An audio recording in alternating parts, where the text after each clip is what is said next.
जरूर रोकते गए, लेकिन आखिरकार 1986 में अदालत के हुक्म पर हुकूमत को खौफ था बल्दिया का इलेक्शन कराए तो मजलिस का मेयर आएगा, वो डर के वो 1986 में अदालत के आर्डर पर हुकूमत पर इलेक्शन हुआ तो आखिरकार वो लोगों का खौफ सही साबित हुआ। मजलिस इत्तेहादुल मुस्लिमीन का मेयर हैदराबाद की बल्दिया के लिए मुंतखब हुआ, पूरे हिंदुस्तान में मजलिस का नाम होने लगा। सालार मिल्लत की हिकमत अमली ये थी कि हमको 22 साल के बाद इलेक्शन हुआ, मेयर मजलिस का आया तो सालार मिल्लत ने क्या किया, पहला मेयर मजलिस का प्रकाश राव को बनाया जो एक पिछले तबके से ताल्लुक रखते थे, और डिप्टी मेयर एमके मुबीन को बनाया गया।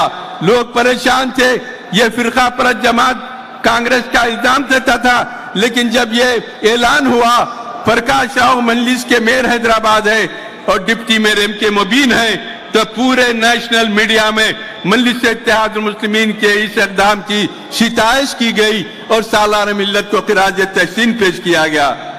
सालार मिल्लत ने 5 साल के इक़्तिदार में 3 गैर मुस्लिम मेयर बनाए, 2 मुसलमान मेयर बनाए।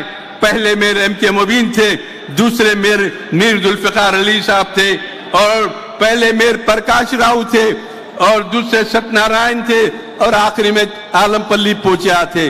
5 साल के इक़्तिदार में 3 गैर मुस्लिम को और 2 मुसलमान को मेयर बनाए। इस तरीके से हमारी इत्तेहाद और एकजहती की तारीख बनती गई मजलिस इत्तेहादुल मुस्लिमीन की। सालार मिल्लत ने असेंबली के बल्दिया के इलेक्शन में मल्लापल्ली से कामयाब हुए 1960 में, 1962 में पत्थरगट्टी से एमएलए बने, और 1962 से मरे दम तक सालार मिल्लत एक इलेक्शन भी अपनी जिंदगी में नहीं हारे, हर इलेक्शन में कामयाब होते थे। हुकूमत की कोशिश होती कि मजलिस के कुछ एमएलए आ गए तो हमको फिक्र नहीं है, लेकिन एक सलाहुद्दीन अवैसी नहीं आना चाहिए। इस तरीके से पूरी असेंबली पे भारी पड़ते थे। लिहाजा मैं आपसे कह रहा था कि मजलिस की तारीख रहने के बाद मजलिस आज मुकाम पे पहुंची है। मैं आपसे आखिरी में ये गुजारिश करूंगा, अपने अंदर इत्तेहाद को रखिए और अपनी जमात को मुस्तहकम कीजिए।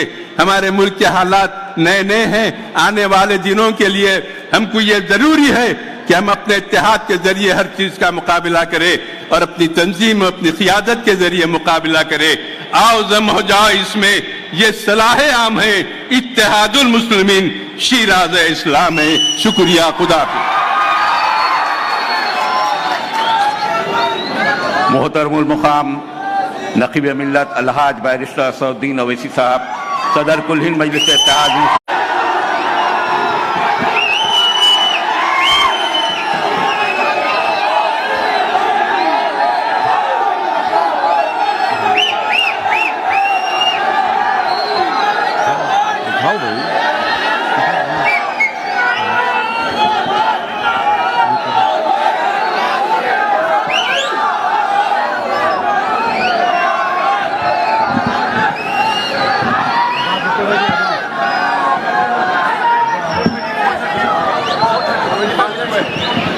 आजा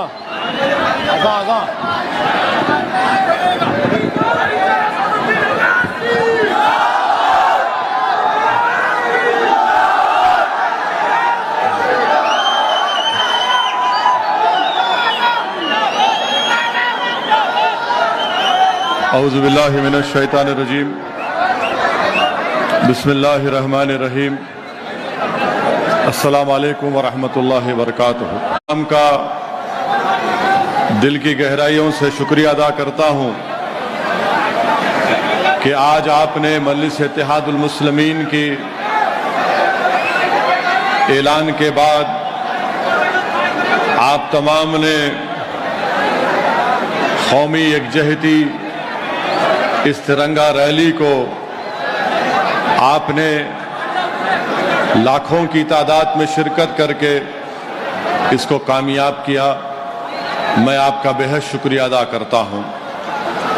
मेरे अजीज़ दोस्तों और बुजुर्गों, हम तमाम अपनी मुल्क की और सरजमीन दखन की तारीख से वाकिफ़ हैं। 17 सितंबर को ऑपरेशन पोलो हुआ, जिसको पोलिस एक्शन भी कहा जाता है, और उसके बाद सरजमीन दखन पर निज़ाम दखन की हुकूमत का खात्मा हुआ और अल्हम्दुलिल्लाह हैदराबाद और पूरी रियासत हैदराबाद हमारे वतन अजीज भारत का हिस्सा बन गई। मेरे अजीज दोस्तों और बुजुर्गों, मजलिस ने यह ऐलान किया कि हम इसको एक जहती के दिन के तौर पर मनाएंगे, और जिन्होंने न हैदराबाद की आज़ादी में न जद्दोजहद में अपना पसीना तक नहीं बहाया, वो इसको लिबरेशन डे के तौर पर ऐलान करते हैं। सबसे पहली बात तो ये है कि मैं आपको तारीख में लेकर नहीं जाना चाहता, सिर्फ चंद अहम बातें बताना चाहूंगा। यकीनन हम तमाम को फख्र है और खुशी है कि हैदराबाद हिंदुस्तान और भारत का हिस्सा बना। निजाम की हुकूमत थी, मगर निजाम की हुकूमत कोई जमहूरी हुकूमत नहीं थी। निजाम की हुकूमत जागीरदारों के ऊपर मुश्तमिल थी। निजाम की हुकूमत में चंद मुट्ठी भर दौलतमंद जागीरदार थे जिनके पास हजारों लाखों एकड़ जमीन थी,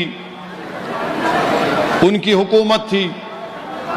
कोई जमहूरी हुकूमत नहीं थी, ना कोई दस्तूर था, ना आवाम को कोई हुकूक थे जैसा आज हमारे पास बाबा साहिब अम्बेडकर का बनाया हुआ संविधान है। जो लोग इसको लिबरेशन डे का नाम देते हैं, मैं उनसे मुखातिब होकर कह रहा हूं कि आप तमाम लोग झूठे हैं। आपने हैदराबाद की आजादी में अपना पसीना तक नहीं बहाया, और हकीकत यह है कि उस वक्त के गवर्नर जनरल राजगोपालाचारी ने आवाम से अपील की थी कि वो 26 सितंबर यानी 17 सितंबर को नेशनल थैंक्स गिविंग डे मनाए, यानी कौमी शुक्रिया का दिन मनाए। और राजगोपालाचारी साहब ने कहा कि हम तमाम को मिलकर इस मुल्क को, इस जगह को ऐसी ताकतवर जगह बनाना चाहिए जहां पर आवाम खुश रह सके। ये गवर्नर राजगोपालाचारी ने कहा था कि इसको शुक्रिया का दिन मनाना चाहिए। वहीं पर मजलिस इत्तेहादुल मुस्लिमीन ये मानती है कि निजाम की हुकूमत जरूर थी, मगर क्या निजाम की हुकूमत, निजाम हुक्मरान थे तो क्या हैदराबाद भारत से अलग था? हैदराबाद भारत से जुड़ा हुआ था। यकीनन सबसे बड़ी रियासत एक जागीरदार या एक बादशाह की थी। 1 लाख स्क्वायर किलोमीटर पर निजाम की हुकूमत थी। रखो 1,60,00,000 की आबादी थी, जिसमें 90% हमारे हिंदू भाई थे और 10% मुसलमान थे। मगर यह बोल देना कि 10% खुश नहीं थे क्योंकि हैदराबाद भारत का हिस्सा बना, इससे बढ़कर झूठ कोई और नहीं हो सकता। मैं आज इस जलसे में खड़े होकर इस बात को साफ और वाज़ेह तौर पर कह रहा हूं कि यह जो मजलिस इत्तेहादुल मुस्लिमीन है, हमारी लड़ाई सियासी है और सियासी रहेगी। हमको उस वक्त भी अटूट भरोसा था भारत के आईन पर, संविधान पर, और आज भी है और कल भी रहेगा। जिन लोगों के दिलों में इस तरह की बातें पैदा होती हैं, मैं इनके ताल्लुक से सिर्फ इतना ही कहूंगा कि आप जाकर अपने दिमाग का इलाज करा लो। हमको मजलिस इत्तेहादुल मुस्लिमीन को सरजमीन दक्कन पर बसने वाले गयूर मुसलमानों को, हिंदुओं को, दलितों को बीजेपी आरएसएस से हमको कोई तुम्हारी वफादारी के सर्टिफिकेट की जरूरत नहीं है। तुम अपना कागज सर्टिफिकेट लेकर कचरे की कुंडी में डाल दो, हमारे पास उसकी कोई कीमत नहीं है। मजलिस-ए-इत्तेहादुल मुस्लिमीन कासिम रजवी की वारिस नहीं है, ये अब्दुल वाहिद ओवैसी की मजलिस-ए-इत्तेहादुल मुस्लिमीन है। ये मजलिस-ए-इत्तेहादुल मुस्लिमीन कासिम रजवी से हमारा कोई ताल्लुक नहीं है। हमारा ताल्लुक है तो तुर्रेबाज खां से, मौलवी अलाउद्दीन रहमतुल्लाह अलैह से है। ये वो मौलवी अलाउद्दीन है जिन्होंने सन 57 में मक्का मस्जिद की तारीखी मस्जिद के इमाम थे। मौलवी अलाउद्दीन रहमतुल्लाह अलैह ने मक्का मस्जिद में जुमे का खुतबा दिया और अवाम को अपने साथ लेकर सुल्तान बाजार में आज जो मौजूदा वुमेन्स डिग्री कॉलेज है, उनके साथ तुर्रेबाज खां थे। अंग्रेजों की रेजिडेंसी का दफ्तर था। मौलवी अलाउद्दीन रहमतुल्लाह अलैह ने, तुर्रेबाज खां ने अंग्रेजों से मुकाबला किया। अगर काला पानी की सजा सबसे पहले किसी ने काटी 30 साल, तो वो मौलवी अलाउद्दीन रहमतुल्लाह अलैह थे। तुर्रेबाज खां के गले में एक वजन लकड़ी डाल दी जाती थी कि तुर्रेबाज खान कभी सो ना सके। तुर्रेबाज खान अंग्रेजों की हिरासत से फरार हुए तो तूपरान के पास सालार जंग ने, उनके सिपाहियों ने अंग्रेजों के साथ मिलकर तुर्रेबाज खां को पकड़ा और तुर्रेबाज खां को गोली मारकर शहीद कर दिया। मौजूदा सुल्तान बाजार के पास तुर्रेबाज खां की लाश कई दिन तक लटकी हुई रही। हम इन लोगों के वारिस हैं। जो रजाकार थे वो पाकिस्तान भाग गए, जो वफादार थे आज मोदी की आंख में आंख डालकर तिरंगा उठाकर अपने हक का मुतालबा कर रहे हैं। मेरे अजीज दोस्तों और बुजुर्गों, यकजहती हम क्यों कहते हैं? लोगों को एक करना है, लोगों को एक करना है, दिलों को मिलाना है। मगर बीजेपी दिलों को तोड़ने का नाम, बीजेपी लोगों में नफरत पैदा करना चाहती है। और मैं आज खुलकर कह रहा हूं कि निजाम की हुकूमत थी और निजाम की हुकूमत में निजाम ने मंदिरों को पैसे दिए थे, निजाम ने मंदिरों को पैसे दिए थे। यादगिर गुट्टा की मंदिर को निजाम ने 82,000 दिए। श्री रामबाग मंदिर को 5,000 ये ग्रांट हर साल मिलता था। भद्राचलम की मंदिर को निजाम ने 50,000 दिए। श्री बालाजी टेम्पल को निजाम ने 8,000 रुपये दिए। और पुणे में एक भंडारकर ओरिएंटल इंस्टीट्यूट है, निजाम ने पहले 20,000 रुपये दिए, उसके बाद 1,25,000 रुपये निजाम ने महाभारत ले दिए। निजाम के लिए थाली नहीं मारना है, बता रहा हूं, तारीख का हिस्सा है, तारीख का एक हिस्सा है। ये बीजेपी आरएसएस वाले हमको बोलते हैं निजाम से इनका ताल्लुक है, कासिम रजवी से इनका ताल्लुक है। अरे हमारा ताल्लुक निजाम से नहीं है, हमारा ताल्लुक मौलवी अलाउद्दीन से, तुर्रेबाज खां से, मुजाहिदीन आजादी से है। और फिर भंडारकर ओरिएंटल इंस्टीट्यूट को निजाम ने 1,25,000 रुपये दिए, तो उससे महाभारत का तर्जुमा हुआ। फिर बनारस हिंदू यूनिवर्सिटी, मालविया साहब जिसको मोदी साहब बहुत चाहते हैं, वो भी आजादी के मुजाहिद हैं, हम उनकी कदर करते हैं। उनको बनारस हिंदू यूनिवर्सिटी के शायद चांसलर या vice chancellor Maharaja of Bikaner थे। उन्होंने निजाम को खत लिखा कि बनारस हिंदू यूनिवर्सिटी को कुछ पैसे दीजिए, तो निजाम ने 35,000 रुपये दिए। फिर उसके बाद फिर कहा कि फिर पैसों की जरूरत है, तो निजाम ने 1 लाख रुपये दिए। वो 1 लाख आज के दौर में 5 करोड़ के बराबर है, बल्कि 7 करोड़ के बराबर है। सर सैयद अहमद आए थे हैदराबाद को, निजाम ने उनको दिए और कहा कि हर साल मैं तुमको इतने पैसे दूंगा। महबूब अली पाशा के दौर में अलीगढ़ मुस्लिम यूनिवर्सिटी के जिम्मेदार दिल्ली में जाकर महबूब अली पाशा से मिले, तो महबूब अली पाशा ने उनको पैसे दिए। अलीगढ़ में म्यूजियम उनके नाम से बनाया गया। मेरे अजीज दोस्तों, बुजुर्गों, आपको यह भी जान, ये सीताराम बाग में मंदिर है, निजाम वहां पर 20 रुपये महाना देते थे। Indian institute of science CV Raman साहब नोबेल प्राइज मिला, उन्होंने खत लिखा निजाम को, तो निजाम ने उनको 1 लाख रुपये दिए। अब बताइए आप कि भारत में इतने राजा रजवाड़े थे जो आज भाजपा में हैं, बताओ तुमने क्या दिया? तुम भी जागीरदार थे, वहां जमहूरियत नहीं थी, राजा थे। तुमने कौन सा काम किया? बताओ बताओ, तुम्हारे पास बताने के लिए कुछ है क्या?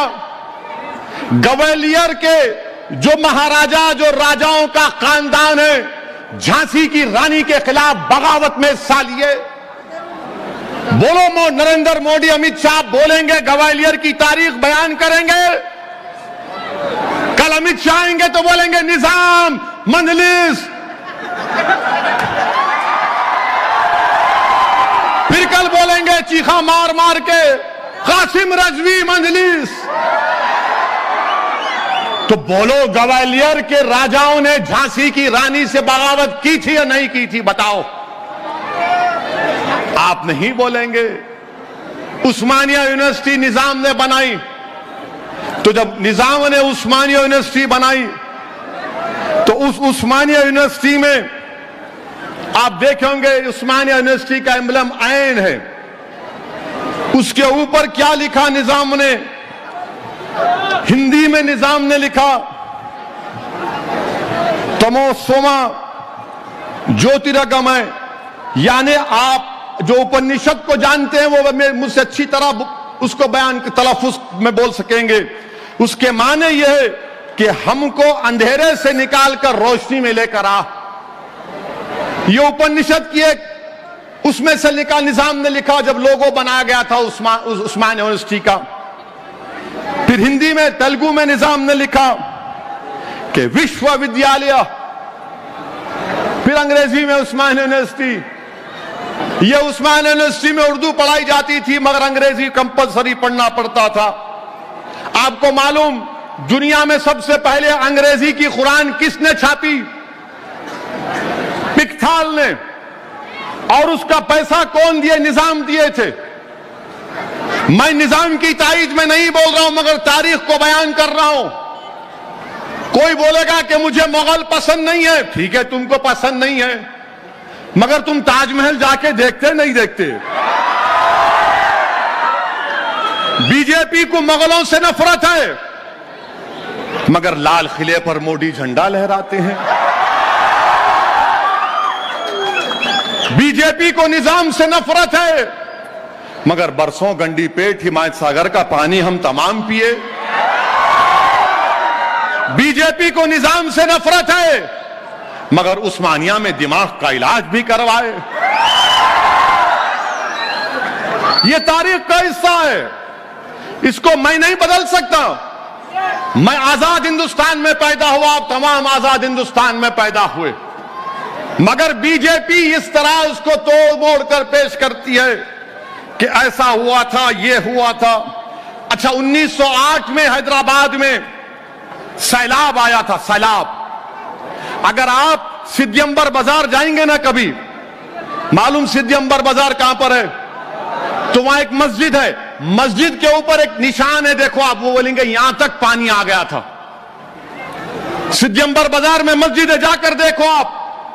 तो उसके बाद महबूब अली पाशा को हमारे ब्राह्मण भाइयों ने कहा कि महबूब अली पाशा आप मूसा नदी में उतरिए और जो हमारे आलाजाद के हिंदू भाई जो जनेऊ पहनते हो कहीं वो तागा पहनकर आप नदी में कुछ वो उसको पेश करिए। महबूब अली पाशा वो भी किए। बोलो अमित शाह ये भी तो बोलो, कल आप आ रहे हैं, इसके ऊपर नहीं बोलेंगे। उसके बाद अजंता के एलोरा अजंता मालूम, तुम लोगों को खाली फोन मालूम। 10 लाख रुपए मंजूर करके इटली से माहिरीन को बुलाया था अजंता के पेंटिंगों को बचाने के लिए, वो भी तो बोलो।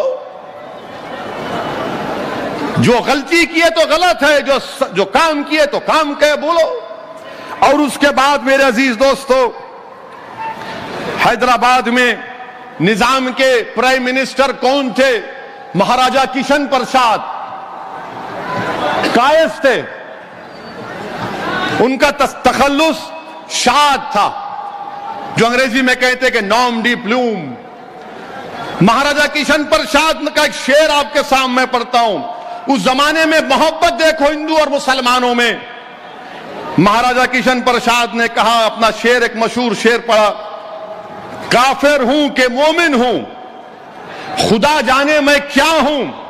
काफिर हूं या मोमिन हूं, खुदा जाने मैं क्या हूं। मैं बंदा हूं उनका जो है सुल्तान मदीना। ये राजा किशन प्रसाद ने लिखा था। बोलो वाजपेयी, ये भी तो बोलो। नहीं बोलेंगे। नहीं, सिर्फ कासिम रजवी, इत्तेहादुल मुस्लिमीन, निजाम। अरे ये तारीख तुमको नहीं मालूम हैदराबाद की, तुमको तारीख बोलना पड़ेगा। अच्छा, आपको मालूम है खुर्शीद जा की ड्योढ़ी अपने ओल्ड सिटी में है। क्रिकेट मैच खेले होंगे वहां पर आप लोग। वहां पर खुर्शीद जाही फैमिली वाले नाग पंचमी त्योहार को बड़ी जोशो खरोश से मनाते थे। नाग पंचमी त्योहार हिंदू भाइयों का है। मालवाला पैलेस में जब 11 रबीउल अव्वल आती तो उसको चरागों से रोशन करते किशन प्रसाद। यह मोहब्बत थी। और फिर उसके बाद मेरे अजीज दोस्तों और बुजुर्गों, आप ये भी जानते हैं कि 1911 में निजाम ने फांसी की सजा खत्म कर दी। 1911 में कैपिटल पनिशमेंट नहीं था। निजाम कॉलेज किसने बनाया? इमदादुल मुल्क ने। उसके प्रिंसिपल कौन थे? उसके प्रिंसिपल थे डॉक्टर अघोरानाथ चट्टोपाध्याय। ये कौन थे? सरोजनी नायडू के वालिद थे। सरोजनी नायडू हैदराबाद की अजीम मुजाहिद आजादी थी। लंदन को पढ़ने के लिए गई तो निजाम ने फरमान जारी किया कि लो स्कॉलरशिप लो। निजाम ने अंबेडकर से कहा था कि आप आकर यहां के जज बनो। बास जगह लिखा गया कि निजाम ने अंबेडकर के इंस्टीट्यूट को जमीन भी दी। वो देखना पड़ेगा, शायद जो लोग जो जानते हैं वो बता सकेंगे। मेरे अजीज दोस्तों और बुजुर्गों, ये हकीकत है। ये तारीख को कोई नहीं बदल सकता, कोई नहीं बदल सकता तारीख को। मगर जो तारीख में हुआ कि भारत का हिस्सा हैदराबाद बना, तो याद रखो हैदराबाद के बगैर भारत अधूरा है और हैदराबाद भारत के बगैर अधूरा है। ये चीज समझने की जरूरत है। अब हम कब मुखालिफ थे? नहीं, जब 17 सितंबर ने मंदलिस बोलती नहीं मनाना, हम नहीं मनाना। अरे तुम थे का बाबा, तुम तो चूहे की बिल में छुपे हुए थे, सांप की बिल में छुपे हुए थे। हम जब भी थे, आज भी और कल भी रहेंगे। सन 57 की जंग आजादी में आरएसएस नहीं थी, बीजेपी नहीं थी। 47 में मुल्क आजाद हुआ, कुछ भी नहीं। 48 में पुलिस एक्शन हुआ, कुछ भी नहीं। मगर अब इन्हों बांकड़े पहलान आके नहीं, मैं वफादार, मैं वफादार। देख लिए एक झलक आज की। आप लोग थके? मजा आया? सुन लो। अच्छा, एक सवाल का जवाब दो। क्या आप तमाम लोग खुश नहीं हैं कि हैदराबाद भारत का हिस्सा बना? आइए जोर से बोलो, बहरे हैं हम लोग। और जोर से नारा लगा के बोलो, भारत भारत। शायद पहुंच गए होंगी दीवानों भैरों को, कुछ सुनाई नहीं देता उन लोगों को। खाली व्हाट्सएप यूनिवर्सिटी के माहिर है, जो आ गया व्हाट्सएप में पढ़ लेते। मेरे अजीज दोस्तों और बुजुर्गों, हम क्या बोलते हैं कि जब तारीख है, तारीख में यह भी हुआ, कितने बजे अज़ान है? 5 बजे से पहले खत्म करेंगे। तारीख में यह भी हुआ कि जब मुल्क आजाद हो गया तो निजाम ने बहुत बड़ी गलती की। 7वें निजाम ने गलती की, बल्कि मैं तो कहूंगा कि 7वें निजाम ने हिमाकत की। निजाम के साथ वॉल्टर माउंटेन ने गद्दारी की और उनके साथ जो उनकी काउंसिल के मिनिस्टर थे, उन तमाम ने गलत मशवरे दिए। मेरे अजीज दोस्तों और बुजुर्गों, निजाम को भारत में उस वक्त जो हुकूमत बनी आजादी के बाद, उस वक्त उनको एक एग्रीमेंट दिया गया था। 15 जून 1948 को एग्रीमेंट दिया गया था। उस एग्रीमेंट में निजाम को हैदराबाद की रियासत के लिए इतनी रियायतें दी गई थी। क्या हुआ?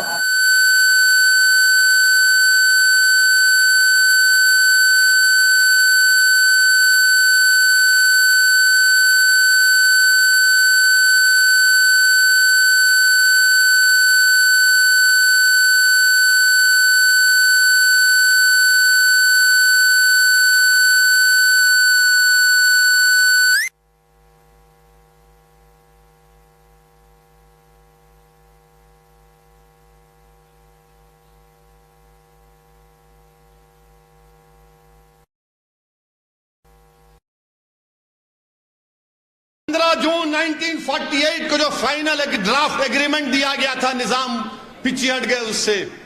अगर वो एग्रीमेंट ले लेते निजाम तो पुलिस एक्शन नहीं होता था, ऑपरेशन पोलो नहीं होता था, मगर निजाम को सब्ज बाग दिखाया गया। उसमें कासिम रजवी ने भी सब्ज बाग दिखाया, वॉल्टर माउंटेन ने भी दिखाया, निजाम के जो वजीर थे उन। बल्कि मैं तारीख में पढ़ा हूं कि माउंटबेटन देहरादून जाकर उस वक्त के डिप्टी प्राइम मुलाकात करके ड्राफ्ट बताए और कहा कि इसको कबूल कर लो।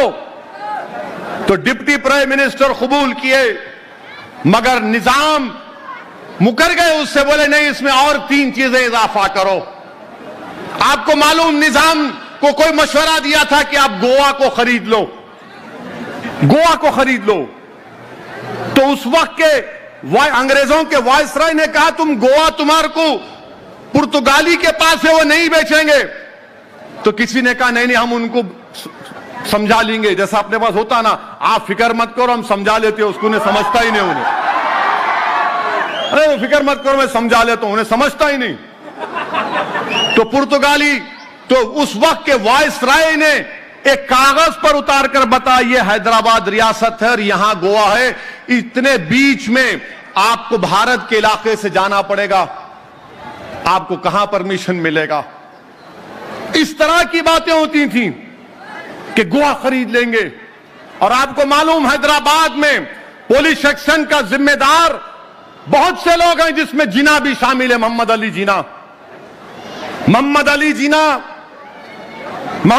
जिना ने, बल्कि मोहम्मद अली जिना को 1 नवंबर 1947 को माउंटबेटन लाहौर गए और जाकर उनसे कहा कि जिना हैदराबाद, कश्मीर और जूनागढ़ में प्लेबिसाइट करा देंगे। तो जिन्ना ने इनकार किया कि हैदराबाद, जूनागढ़, कश्मीर में प्लेबिसाइट कराएंगे। जिन्ना ने इनकार कर दिया। जिन्ना ने कहा कि मैं मंजूर नहीं करता हूं, जबकि जिन्ना भोपाल के नवाब से कह दिए थे कि मैं आपकी मदद नहीं कर सकता। जब 4 अगस्त 47 को जिन्ना दिल्ली से पाकिस्तान अब जा रहे थे, तो हैदराबाद की निजाम की काउंसिल ऑफ मिनिस्टर्स ने जाकर जिन्ना से मिला। तो जिन्ना ने क्या कहा मालूम उनको? उस्मान अली खान से कह दो कि वो शहीद हो जाएं, मर जाएं। इस तरह की बात जिन्ना ने निजाम के ताल्लुक कैसे कहा? निजाम के तक कहा कि आप निजाम से बोल दो कि अगर बंदूक में गोलियां नहीं है, जरूरत नहीं है, टैंक में पेट्रोल नहीं है, कोई जरूरत नहीं है, निजाम को बोलो शहीद हो जाओ। 1 करोड़ 60 लाख, 1 लाख रकबा मील पर की बड़ी रियासत के ताल्लुक से जिन्ना ने यह कहा। जिन्ना ये चाहते थे कि हमेशा हैदराबाद में गवर्नर होती रहे।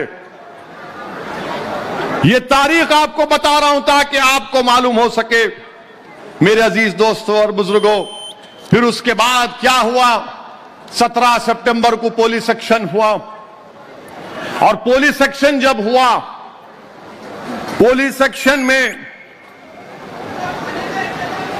तबाही और बर्बादी, लूटम लाट, औरतों की अस्मत रेजी, बौलियां भर गई थी औरतों की लाशों से।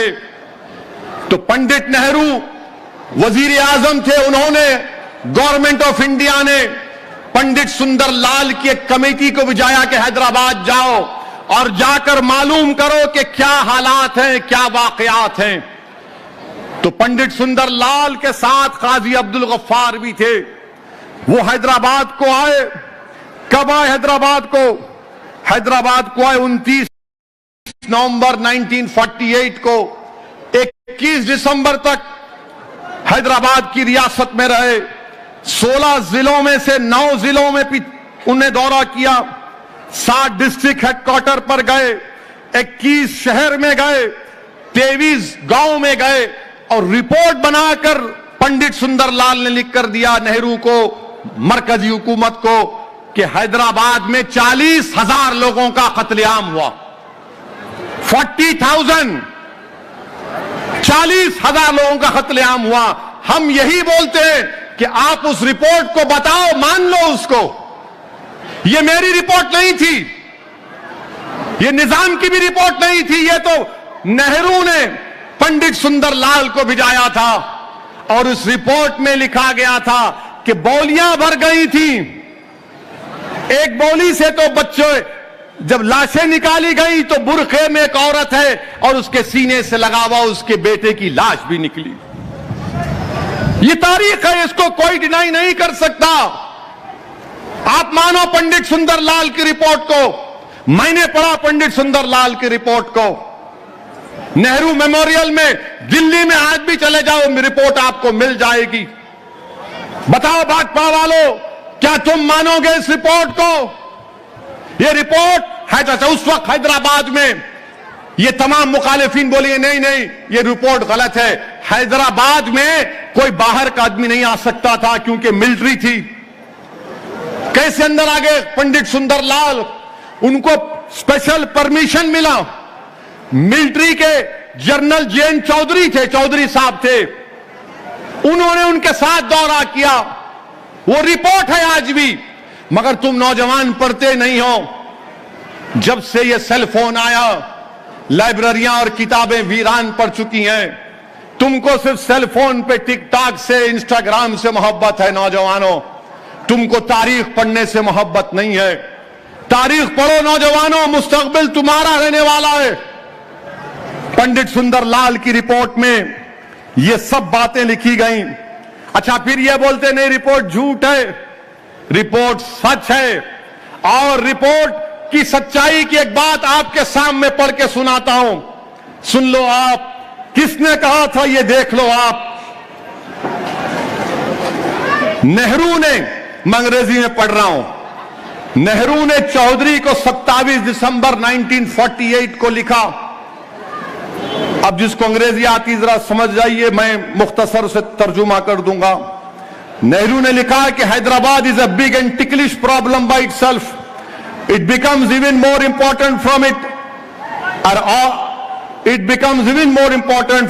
all India implications and even some international implications. It has become the touchstone of our treatment of the minorities, more especially the Muslims. Whatever the facts might be, there can be no doubt that Muslims not only in Hyderabad but outside believe that the Hindus of Hyderabad, or some of them, have behaved very badly towards the Muslims after the surrender. The Muslims of Hyderabad are completely down and out. To some extent, this is inevitable because they have suddenly lost the dominating position they had. They cannot get back, but it is highly desirable from the larger point of view to treat them as generously as possible and to make them feel that they have a definite place in the scheme of things. The solution of our minority problem largely depends upon the issue in Hyderabad. फिर नेहरू आगे लिखते हैं, for various reasons Hyderabad has had a particular place in the Middle Eastern countries. This was partly due to certain benefaction that the Nizam's government used to give. For this and other reasons, these Middle Eastern countries took a great deal of interest in Hyderabad. Even other countries in Europe and in America have taken a keen interest. We function thus in Hyderabad on the world stage, and the whole question of our treatment of minorities is the issue. Pakistan, of course, will make the most of anything it can get hold of against us. फिर आगे नेहरू ने लिखा, a very large number of Muslims in Hyderabad depended on government employment. If they find that this is close to them, they will despair and probably take to communist methods. फिर नेहरू आगे लिखते हैं, अब ये बड़ा इंपॉर्टेंट है,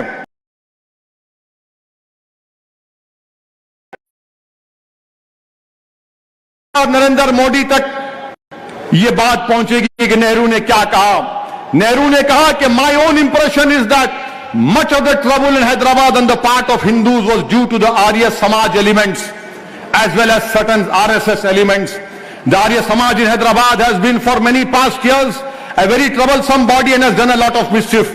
The Hindu Mahasabha, also as usually functioning from Maharashtra, has done the same in past years and added to the political and communal difficulties.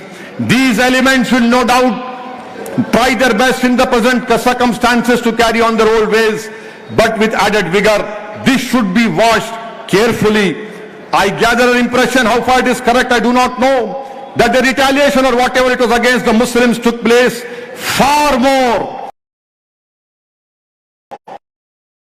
had relatively suffered less from the Razakar atrocities.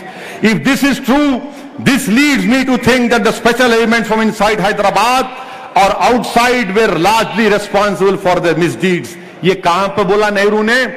SWJN volume 9 page number 275 276, ये नेहरू ने कहा। ये बोलते, अच्छा फिर ये सबके सब बोलते हैं कि मुसलमान पुलिस सेक्शन से पहले मुसलमानों में रजाकारों ने भी हिंदुओं पर जुल्म किया और हिंदू भाइयों की तरफ से भी मुसलमानों पर जुल्म हुआ। ये कोई इनकार नहीं कर सकता, ये तारीख का हिस्सा है। पंडित सुंदरलाल की रिपोर्ट से कह रहा हूं मैं, अगर बयान करूंगा, पंडित सुंदरलाल की रिपोर्ट पढ़ूंगा, तो तुम यहां से रोते हुए नहीं जाओगे, हिचकियां लेकर जाओगे अपने घरों को। अगर मैं पंडित सुंदरलाल की रिपोर्ट की 2 पैराग्राफ पढ़ूंगा तो पूरा मजमा हिचकियां लेकर अपने घरों को जाएगा। मगर मैं तुमको रुलाना नहीं चाहता, क्योंकि मैं तुमको उम्मीद देना चाह रहा हूं कि हैदराबाद भारत का हिस्सा बना, वो हमारे लिए फख्र का और हमारे लिए खुशी की मिसाल है। हम उस खुशी को बरकरार रखेंगे। इसीलिए हम कहते हैं कि पंडित सुंदरलाल की रिपोर्ट को पढ़ो। और पंडित सुंदरलाल की रिपोर्ट ने यह भी कहा कि हिंदुओं ने मुसलमानों को बचाया, हिंदुओं ने मुसलमानों को बचाया, अपने गांव में घरों में भी रखा। मेरे अजीज दोस्तों और बुजुर्गों, वो मिसाल हमको पेश करना है। और यह भी मालूम हुआ कि शोलापुर में दलितों की जमीन थी, दुर्रा लोगों ने दलितों की जमीन छीन ली, उन पर जुल्म किया। बताओ कौन थे वो लोग? वो दुर्रा लोग कौन थे? बोलो मेरे को। आपको मालूम मेरे अजीज दोस्तों और बुजुर्गों, उस जमाने में बल्कि जब एक तारीखी चीज मैं भूल गया, आपको बताऊंगा, जब निजाम हुकूमत हिंद से बात कर रहे थे तो जमात इस्लामी के बानी मौलाना मौदूदी ने एक खत लिखा कासिम रजवी को। 25 दिसंबर 1947 को मौलाना अबुल आला मौदूदी ने पाकिस्तान से खत लिखा कासिम रजवी को और कहा कि अगर मिलिट्री कन्फ्रंटेशन होगा कासिम रजवी, तो सबसे ज्यादा नुकसान मुसलमानों का होगा। मौलाना मौदूदी ने अपने खत में लिखा कि एग्रीमेंट करो, हुकूक हासिल करो मुसलमानों के लिए, तालीमी समाजी उनके तहफ्फुज के लिए एग्रीमेंट करो। मगर कासिम रजवी तैयार नहीं थे। कासिम रजवी को एक जुनून चढ़ चुका था। कासिम रजवी ने तकरीर करके कहा कि मैं दिल्ली के लाल किले पर सल्तने आसिफ जाही का झंडा लहराऊंगा। ये कोई बात है? कोई अज़ां हो रही, एक अज़ां के लिए रुकते हैं फिर तकरीर करूंगा।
मेरे अजीज दोस्तों और बुजुर्गों, मौलाना मौदूदी साहब का खत यादों के खतूत जो मौलाना मोहम्मद यूनुस ने लिखा उसमें मिल जाएगा।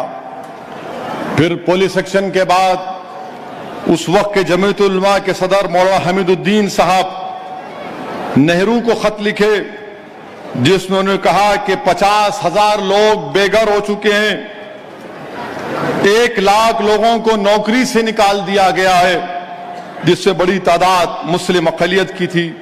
ये तारीख में है, इसको कोई डिनाई नहीं कर सकता।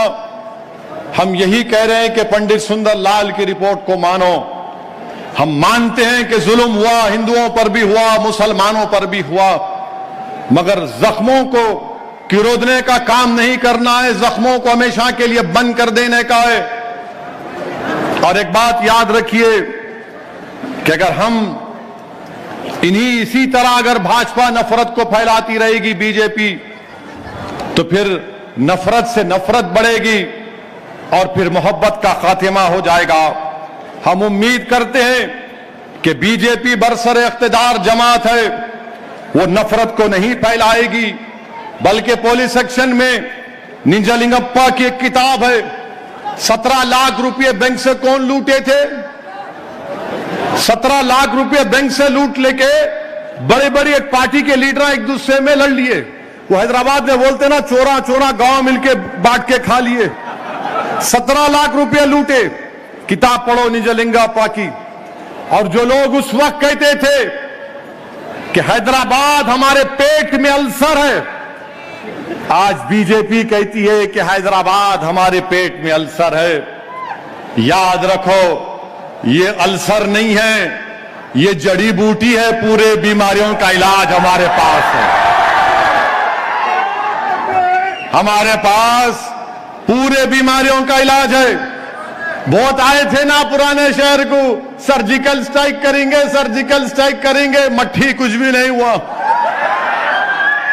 अमित शाह आए, योगी आए, बाबा आए, कौन कौन आए, मगर मेरे अजीज दोस्तों और बुजुर्गों, मैं आपको मुबारकबाद देता हूं कि आप लोगों ने, हमने मिलकर मुत्तहिद रहे, इत्तेहाद की ताकत और क़ुव्वत के बलबूते पर हमने उसको जो रसूल अल्लाह सल्लल्लाहु अलैहि वसल्लम की शान में गुस्ताखी की करने की कोशिश किया, वो अल्हम्दुलिल्लाह अब जेल का राजा बन के बैठा है। यह आपका इत्तेहाद था, यह आपका इत्तेहाद था। यह हमने हैदराबाद की फिजाओं को पुरअमन रखा और हैदराबाद की फिजाओं में हमने फसाद, जो लोग बर्पा करना चाहते थे बीजेपी वाले, उनको फसाद करने नहीं दिया। मेरे अजीज दोस्तों और बुजुर्गों, जम्मू में मुसलमानों का कत्लेआम हुआ, जम्मू में मुसलमानों का कत्लेआम हुआ, लाखों की तादाद में मुसलमान जम्मू में मरे, उसका भी इकरार नहीं होता। आपको मालूम कि 62 में चीन से जंग हुई तो कलकत्ता में चीनी रहते थे, भारत के थे, हजारों की तादाद में उन चीनियों को जो भारत के थे राजस्थान ले जाकर जेल में डाल दिया गया उनको, उसका भी इकरार नहीं होता। तो हम ये बोलना चाह रहे हैं आप लोगों को जो हुकूमत कर रहे हैं, जम्मू के मुसलमानों के कत्लेआम को मानो। आप, जम्मू के राजा ने जम्मू के मुसलमानों का कत्लेआम किया था। और अगर तुमको यकीन नहीं है असदुद्दीन अवैसी की बात का, तो सुनो ये किसने कहा था और कब कहा था। ये क्या कहा था कि महात्मा गांधी ने 27 नवंबर 1947 को गांधी ने कहा था, क्या कहा था गांधी ने? Gandhi referred to the considerable excesses by the Hindus in Jammu. This has not been fully reported in the newspapers. M.K. Gandhi, 1984, page 115. On 25th December 1947, Gandhi held Maharaja Hari Singh responsible. और आज नरेंद्र मोदी की सरकार उस राजा की खुशी में छुट्टी का ऐलान करती है। उस राजा की खुशी में बताओ तुम कैसे गांधी के चाहने वाले हो कि गांधी ने कहा, Gandhi held Maharaja Hari Singh responsible. He elaborated a large number of Muslims have been killed there, and Muslim women और गांधी ने कहा मुस्लिम खवातीन के बारे में have been dishonoured, the Maharaja should clearly say that he is no longer the ruler, it is the Muslims of Kashmir who are the real rulers and they may, ये गांधी ने कहा था। तो जिसने जम्मू में मुसलमानों का कत्लेआम करवाया उस राजा के लिए छुट्टी का ऐलान करती है, जिसको गांधी ने कहा था कि वो जिम्मेदार है, मगर उसका कोई जिक्र नहीं होता। मेरे अजीज दोस्तों और बुजुर्गों, मेरी आप तमाम से ही गुजारिश है कि जब उदयपुर में उस कन्हैया लाल को दो पागलों ने, अहमकों ने 1 जनवरी की हरकत करके एक कन्हैया लाल की गर्दन काट दी, उसका कत्ल किया, तो उसके बाद टीवी मीडिया पर ये लोग बोलना शुरू कर दिए कुरान जो है इनको कत्ल करने के लिए कहता है। बोलते ना, देखा होगा, अरे ये तो कुरान बोलते हैं, इनके प्रॉफेट मोहम्मद के नौजुबिल्ला हदीसों को गलत कोट कर दिए। अब मैं आज के जलसे में अपनी बात को खत्म करने से पहले मैं एक किताब पढ़ा हूं, उस किताब का नाम है नाथूराम गोडसे की किताब। उस किताब में उसने लिखा कि मैं गांधी को क्यों कत्ल किया। गोडसे जब फांसी पर चढ़ाने के लिए लेकर जा रहे थे नाथूराम गोडसे को और आप्टे को, तो गोडसे ने अखंड भारत अमर रहे, वंदे मातरम पढ़ा और कहा, गाना गाया, नमस्ते सदा वत्सले। अब यही नमस्ते सदा वत्सले आरएसएस के लोग अपनी रोज सुबह से शुरू करते हैं। नमस्ते सदा वत्सले, तो क्या मैं भी उंगली उठाऊं? मैं भी उंगली उठाऊं तुम पर? और जब गोडसे को फांसी दी जा रही थी तो गोडसे ने अपनी मां को अब खत लिखा। खत लिखकर गोडसे ने गीता और महाभारत के वाकयात को लिखा और कहा कि गांधी के कत्ल को उसने जस्टिफाई किया। तो हर दहशतगर्द जब किसी का कत्ल करता है तो उसकी कत्ल और गारतगिरी को, दीन को, किसी मजहब के किताबों को इस्तेमाल करके जस्टिफाई करता है। तो बोलो गोडसे ने जब कहा यह सच था या गलत था? नहीं बोलेंगे।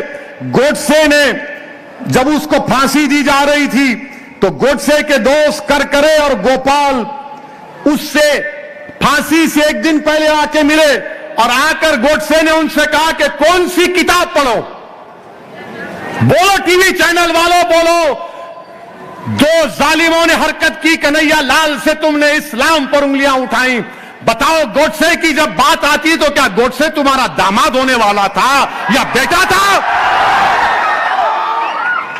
गोडसे की मोहब्बत में दीवाने हो जाते और तुम ये समझ रहे कि हम नहीं पढ़ते। गोडसे ने क्या क्या किया अगर मैं बयान करूंगा तो बहुत देर हो जाएगी। ये नाथूराम गोडसे जिसने एक में गोलियां दाग दी आप्टे के साथ, और ये सब चीजें हैं। और गोडसे ने क्या कहा था? गोडसे ने शिमला में हाई कोर्ट में केस अपील चल रही थी, गोडसे ने 5 घंटे तकरीर की कोर्ट के सामने। और गोडसे ने क्या कहा? बार बार गोडसे हैदराबाद का नाम ले रहा था और गोडसे ने कहा कि गांधी बुज़दिल है, गांधी हिंदू मुस्लिम इत्तेहाद के लिए रोजा रखता है, गांधी को मारना जरूरी है। और गोडसे ने कहा कि अगर गांधी जिंदा रहता तो गांधी कासिम रजवी को अपना बेटा बना लेते। हम तो नहीं बोले कासिम रजवी को, गोडसे ने कहा। ये छुपा सकते हैं आप इस बातों को? मेरे अजीज दोस्तों और बुजुर्गों, इसीलिए मैं आपसे अपील कर रहा हूं कि आप तारीख को पढ़िए और याद रखिए, फख्र से कहिए कि हमारा ताल्लुक उस पुरानी मंजलिस से नहीं है, हमारा ताल्लुक कासिम रजवी से नहीं है, हमारा ताल्लुक रजाकारों से नहीं है। ये हमारी मंजलिस है जिसको हमारे बुजुर्गों ने अपने खून पसीने से ताकतवर बनाया। ये हमारी मंजलिस है जो भारत के संविधान के तहत गरीब और मजलूमों के हुकूक के लिए लड़ रही है। बल्कि फख्र मिल्लत अलैहि रहमा अब्दुल वाहिद ओवैसी ने मंजलिस के अहिया के बाद उसको हिंदुस्तान के दस्तूर के ताबे करके फिसल मंडे के जलसे में अब्दुल वाहिद ओवैसी ने कहा था कि मेरा काम भी यह भी होगा कि मैं हिंदू मुसलमानों में इत्तेहाद पैदा करूंगा। अब्दुल वाहिद ओवैसी की तकरीर आज भी है, मगर आज आप देखते हैं अजीज दोस्तों, हम तुर्रेबाज खान और मौलवी अलाउद्दीन, ये हमारे लिए हम इनके जानशीन हैं। ये तमाम लोग बोलते रहेंगे, मगर अल्हम्दुलिल्लाह ये एकजुहती का दिन है और एकजुहती के तौर पर इसको मनाना चाहिए। और हमने बता दिया कि अगर हम एक जुलूस निकालते हैं, जब रोड पर निकलते हैं, तिरंगा लेकर कोई 100-200 नहीं आते। अब ये बीजेपी वाले पकड़ आजा आजा आजा आजा आजा आजा इधर से पकड़, इधर। अल्लाह आपको सलामत रखे। आपको कोई दिए कुछ? आप मुल्क की मोहब्बत में आए, तिरंगे की मोहब्बत में आए, बस हो गया काम। अब अमित शाह की मीटिंग में गाड़ियां भी आती है, 16 तू 16। हमको तेलंगाना को, हैदराबाद को बचाना है और हैदराबाद की तहजीब को जिंदा रखना है।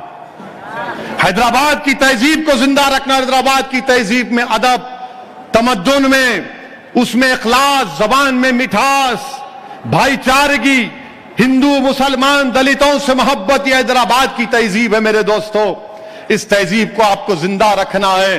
अल्लाह आपके इत्तेहाद को सलामत रखे और इंशाअल्लाह ताला आप और हम मिलकर बीजेपी आरएसएस से जमहूरी तरीके से मुकाबला करेंगे। पूरों का साथ है ना मेरे भाई? जोर से बोलो तो मेरे साथ नारा लगाओ, नारे तकबीर, हिंदुस्तान, भारत, भारत। अस्सलाम वालेकुम व रहमतुल्लाहि व बरकातहू।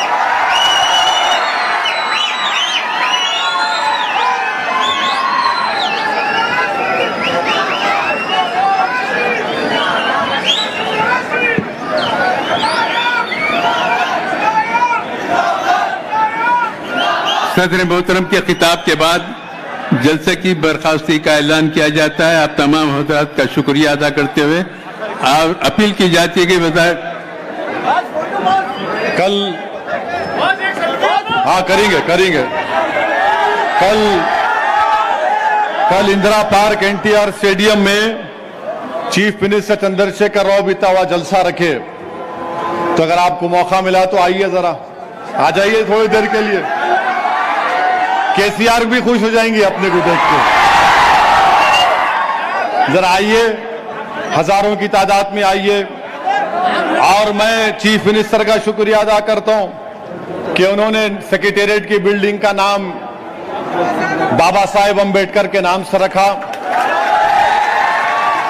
और हम देश के प्रधानमंत्री से डिमांड करते हैं कि नई पार्लियामेंट बिल्डिंग का नाम अंबेडकर के नाम से रखो। आपको मंजूर है तो पार्लियामेंट की नई बिल्डिंग का नाम बाबा साहेब अंबेडकर के नाम से रखना है। मोदी जी रखेंगे या चीता की तरह तेज चले जाएंगे नहीं मालूम। बहरहाल पुरअमन वापस जाइए और इंशाअल्लाह कल और हाँ